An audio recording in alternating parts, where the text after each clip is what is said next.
What's up guys, welcome back to the channel. In today's video, we're going to check out how to start investing with Bright's auto invest feature. Do you want to make investing effortless? Well, Bright's auto invest feature helps you to grow your money consistently with zero stress. Here's how to set it up.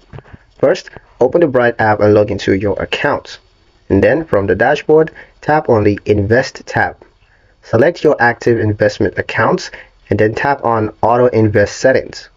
Choose how often you want to invest, could be weekly, bi-weekly, or monthly. Enter the amount that you want Bright to automatically invest for each cycle. Next, choose your investment strategy. You can select a pre-built portfolio based on your risk level, either conservative, balanced, or aggressive, or you could customize your own by selecting specific funds or stocks.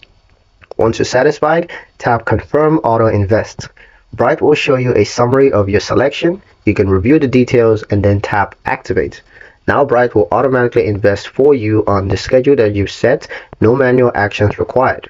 It's a smart way to build your portfolio steadily and consistently over time. If you found this tutorial helpful, don't forget to like, share, and subscribe for more Bright tips. Thank you guys for watching, and I'll see you in the next one.